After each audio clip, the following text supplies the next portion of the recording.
Arvind's metro whizzes past his neighborhood, Dwarka. Once seen as the solution to Delhi's housing problems, for years it was deserted.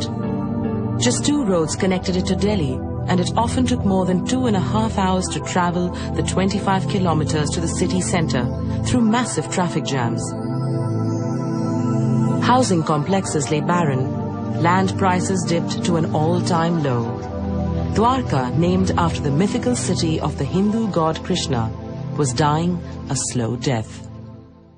If the connectivity is not there, you can't expect any economic development, economic activity, or the city to grow.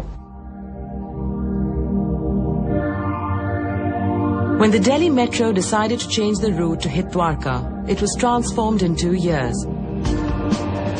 Roads, shopping complexes, offices and housing came up.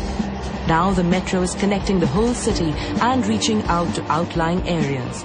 Seeing these benefits, state governments around the capital city have invested heavily in the metro to ensure rapid development in suburban areas such as Gurgaon. It has had a significant impact on the real estate and property business because, or property prices, because it really gives freedom to people to work in one area and live far away. It gives them the choice to be anywhere really in the city, and because of that now they can get an efficient, fast and cheap transportation method to get to their place of work.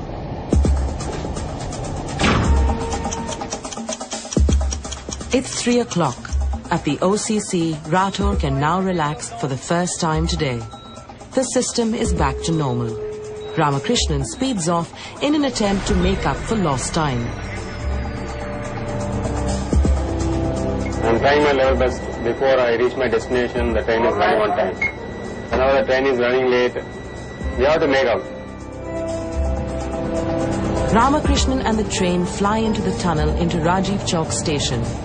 Now it all runs smoothly to East Delhi, but during construction in 2002, confronting the engineers at this point lay a big obstacle. It would prove to be one of the most challenging building projects of the entire Delhi Metro. The obstacle facing Dr. Sridharan and his engineers was the construction of a 200-meter bridge over 5 lines of India's busiest railway. These tracks carry 200 trains daily and run east to west. A busy main route that could not be closed even for the metro. Not only that, dangerous electric cables hang above the line. Until recently, the metro's engineers had built viaducts with the help of piers on the ground, but here it would be impossible to do that. The bridge's main span would need to be 93 meters long and have no visible means of support.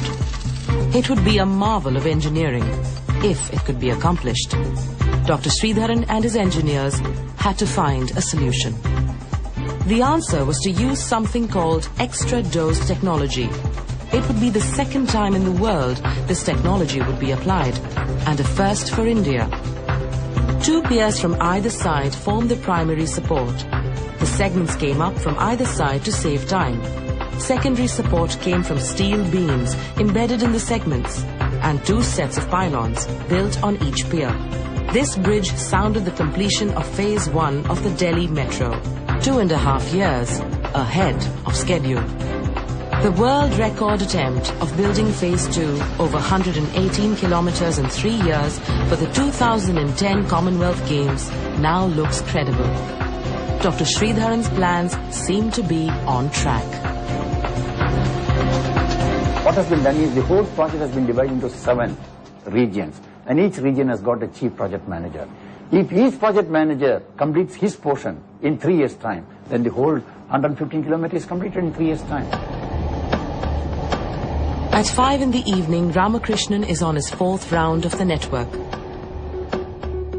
The track circuits are stable, the time interval between 2 trains is back to normal. The Delhi Metro engineers launch one more segment, and the viaducts weave through the city.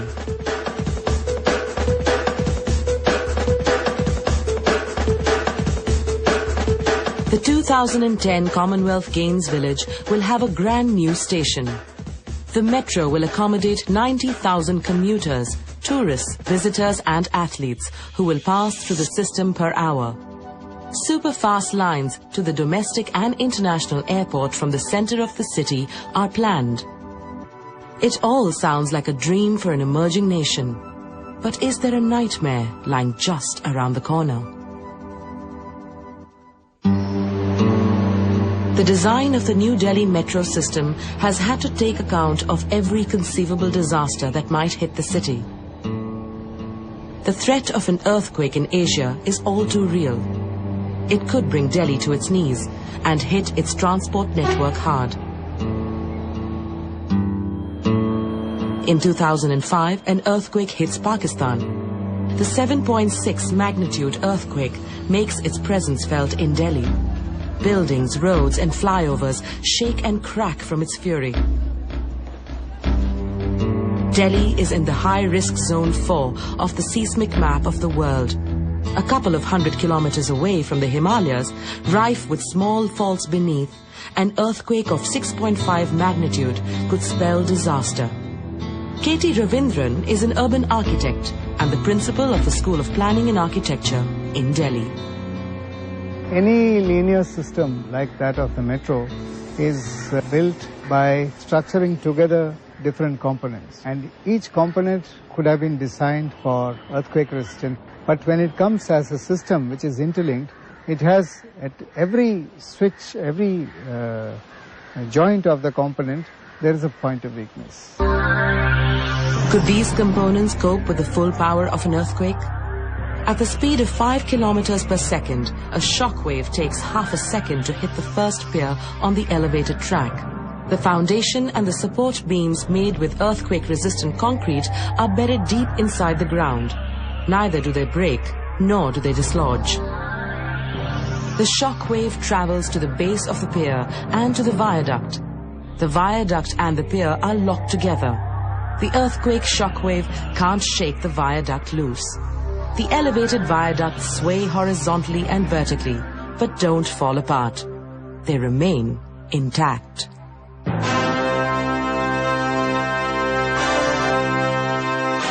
तो हमारे जो structures हैं ये उस type से design किए हुए हैं. इनका ऑलरेडी टेस्ट किया हुआ है. जो पाइल हैं, जो पियर हैं, ऑलरेडी टेस्ट किया हुआ है. लोड टेस्ट, इवन जो भी स्विंग टेस्ट करके सब चेक किया हुआ है. इसमें कोई अगर लिमिट जितना हमारी जरूरत है, जितना हमारी आएगी, उससे ज्यादा पे डिजाइन किया.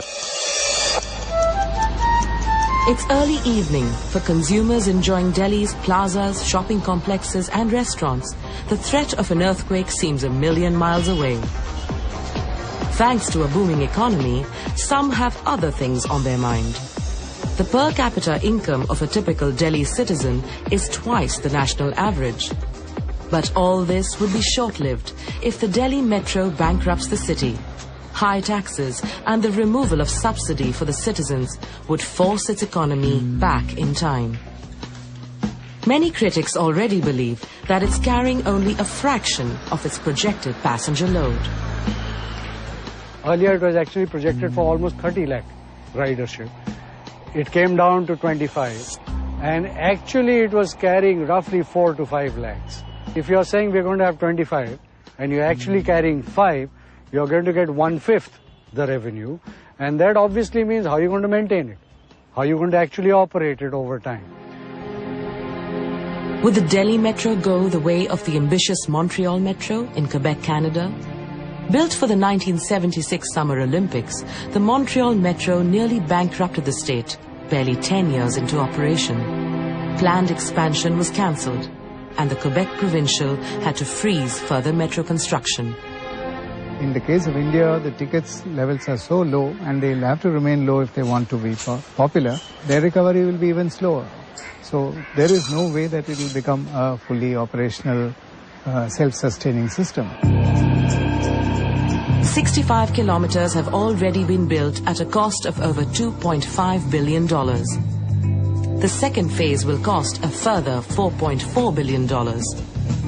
Will the country's developing economy be able to support it? The Delhi Metro has to supplement its income from ticket sales, and they've come up with innovative solutions.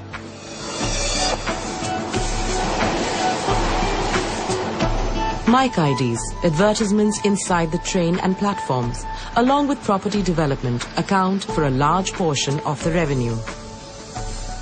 They've built parking lots.